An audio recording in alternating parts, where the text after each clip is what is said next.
The issue really that's at the heart of it all, besides Donald Trump's policies per se, but it's economic inequality. And it is at the core of the election, and it goes far beyond as well, which is why this new report from a G20 task force, it was commissioned by the G20 current president, Cyril Ramaphosa of South Africa, is calling it one of the most, inequality that is, the urgent concerns of the world today. So here's the statistics that everybody's bandying around. The richest 1% of the world's population has captured 41% of new wealth since 2000, and the converse is true. So the bottom lot have only gained by 1%. The task force is calling for a new panel on inequality, modelled after the Intergovernmental Panel on Climate Control. Jayati Ghosh is the professor of economics at University of Massachusetts in Amherst, one of the authors. We'll get to your recommendation in a moment. I'm trying to, when I look at the report, what is it telling me that I didn't know already? It may be telling me it's getting worse, and it may be pointing it out with a brass band and balloons, but we've known that inequality is growing. So why is this more of a clarion call at the moment? Well, I think it's clear that we're not saying something new. We're saying something that people have been noticing, and you talked about it yourself when you talked about the New York elections. I think what we're trying to get across here is that inequality is not inevitable. It's not a process that's driven by technological change only or anything like that. It is a political choice. It's a policy choice. It can be changed, and it must be changed if we are going to preserve democracy in any meaningful way. When you say, because what does strike about this report is this comment about, it hits at the core of democracy. It pulls apart the fabric of democracy. There'll be some people who'll say, yeah, it's a bit hyperbole. I mean, we've had inequality for a very long time, and we've had worsening inequality for a while. Why do you think it pulls at the fabric, and what's the evidence of that? Well, what we're seeing all around us is much greater social political instability, much greater disaffection with political systems and democratic systems, and much greater alienation of ordinary people who feel that this is not delivering for them, and who are turning to all kinds of very different and often very unpleasant ways out of this.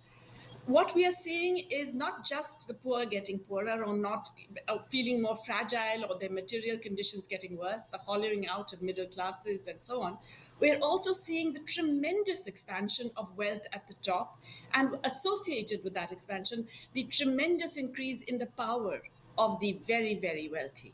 And globally, this is probably the greatest it has ever been in human history. Right. That a few people are controlling political processes, legal, regulatory processes through that extreme wealth. You see, I hear what you say, but an intergovernmental conference of the like of the climate sounds like exactly the worst. No, this is not a conference. No, we're not asking for a conference at all. No. Please understand, we're not asking for an intergovernmental anything. We are asking for an international panel of experts to put together all the information we have, to assess the quality of the data, to provide scientific evidence of what is happening, and what are the drivers, and how we can actually change this. This is similar to the panel on climate change only in the sense that we are asking for objective international panel that would put together all the existing research and become a kind of scientific background. How do you prevent this very worthy panel, which will no doubt follow up the recommendation? I mean, it will obviously come up with the evidence, but how do you actually take this to some form of concrete policy action that governments can do? Because that seems to me to be the difficult part.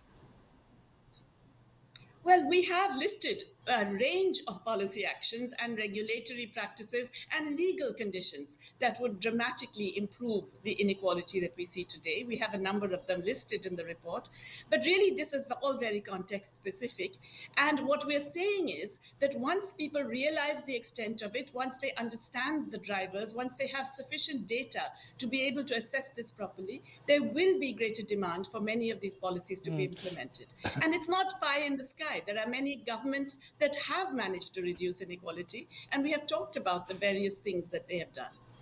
When I look at this, and nobody doubts, I think, the increasing range of inequality that is taking place at the moment. Is it, when we talk about the fabric of democracy, is it a case that we are looking at social unrest, where we're looking at, yes, people on the street, the sort of protests and, yes, violence as well, that is abhorrent, but often becomes the inevitable result of widening inequality?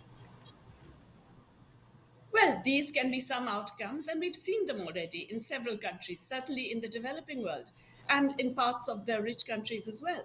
But it's more than that. It is the fact, as I've mentioned before, that extreme inequality and particularly the rising wealth and incomes of the extremely wealthy globally create disproportionate power, and that power is being used to increase to increase inequality further. That power is used to influence regulatory standards, practices, policies that actually further add to inequality. And they prevent us from being able to do things about climate change. They add to social alienation, which then, as you mentioned, adds to unrest. And we get all kinds of extremely unpleasant social reactions. I'm grateful for your time. It's a sort of an incredibly important but somewhat depressing outlook. But thank you for joining us tonight and putting it in perspective. Thank you, ma'am.